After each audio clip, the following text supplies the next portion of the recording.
Alors, petit débrief du matin, il est très tôt. Je pense que je suis parti plus tôt que d'habitude. Pourquoi? C'est parce que, non, en fait, déjà là, je pars du refuge de Bataire. Alors, je n'ai pas pris les dortoirs. Je n'ai pas trouvé l'ambiance terrible. Du coup, je me suis dit, il y a une aire de bivouac un peu plus bas, je vais tenter ma tente. J'ai juste mangé.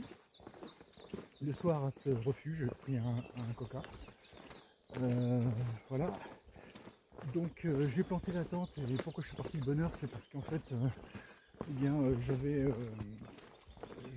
m'étais dit, bon, ouais, comme il avait fait vachement chaud dans la journée, je pensais qu'il allait faire chaud dans la nuit, etc. Du coup, j'ai pas pris mon sac de couchage. En fait, je me suis pelé toute la nuit. Donc vers 2 h du matin, ça m'a réveillé. J'ai quand même pris la décision de sortir mon sac de couchage. Le mal était fait. Du coup, j'ai été réveillé. Parce que déplier le sac de couchage et tout, ça m'a complètement réveillé.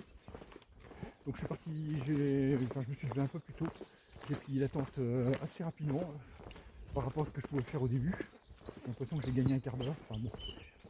Alors là l'étape, bon c'est une étape vraiment normalement super tranquille. Je dois avoir 11 km à faire et je rallie Arles où je vais faire mon break qui habituellement est d'une journée complète, c'est-à-dire que je reste 2 jours au même endroit. Là ce sera toute l'après-midi. Parce que comme je l'ai déjà expliqué, j'ai qu'une hâte maintenant, c'est rentrer à la maison. Enfin, faire finir le GR10 pour les raisons que j'ai évoquées à plusieurs reprises. Alors, ensuite quand on regarde le timing, alors moi j'ai eu tous les sons de cloche. Il y a du 5 heures, il y a du 4 heures, et moi mon Organic Map me parle de 3 heures.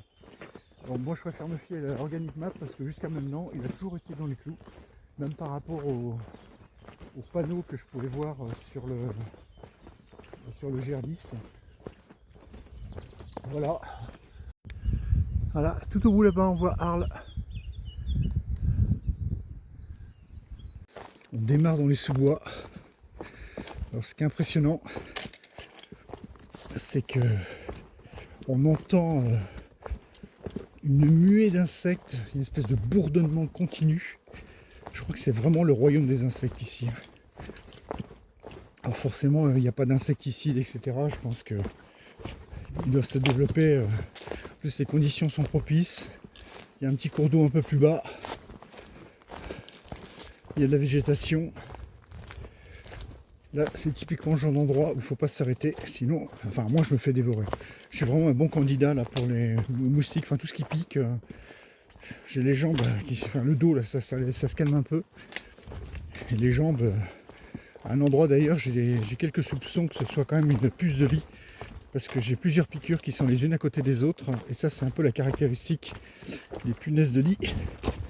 Ça m'est arrivé qu'une fois, il y a très longtemps, quand on était en voyage au Canada. J'étais passé dans un hôtel où il y a des punaises de lit. Et en fait, c'est typiquement ce genre de bouton que ça fait. Donc, je crois que quand j'arriverai à la maison, le sac de couchage, il va passer au congèle. Bon, il faut pas beaucoup de temps pour que la nature reprenne ses droits. Le GR10, il est là.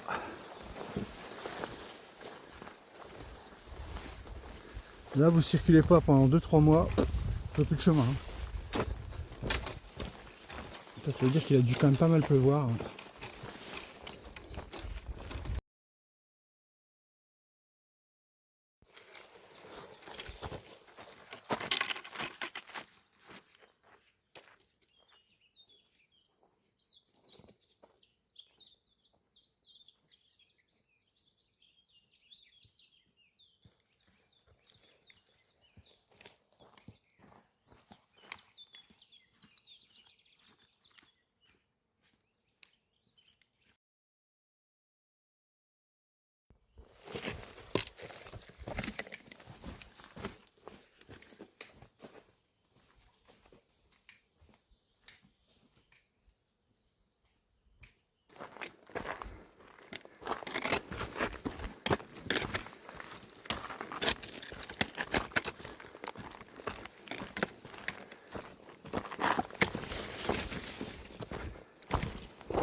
C'est où là?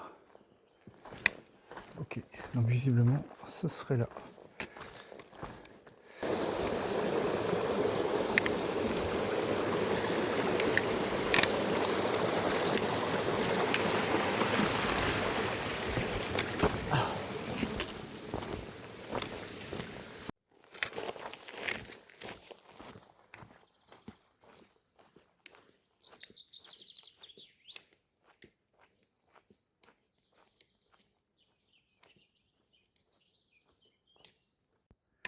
Les choses se précisent. Arles se rapproche.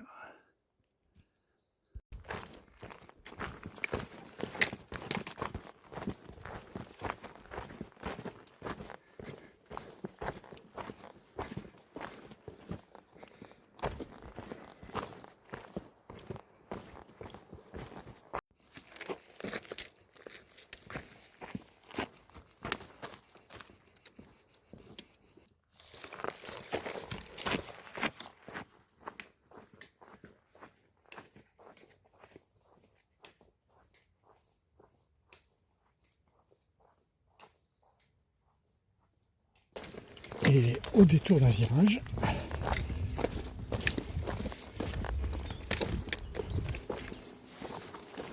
qu'aperçoit-on? La civilisation. Arles. Bon, et ben on va aller voir ce qu'on peut manger là-dedans.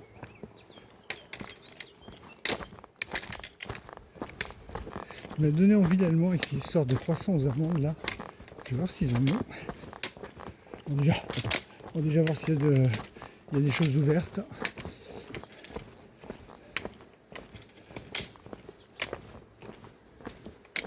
Alors, Arles-sur-Tech, le centre, c'est pas là.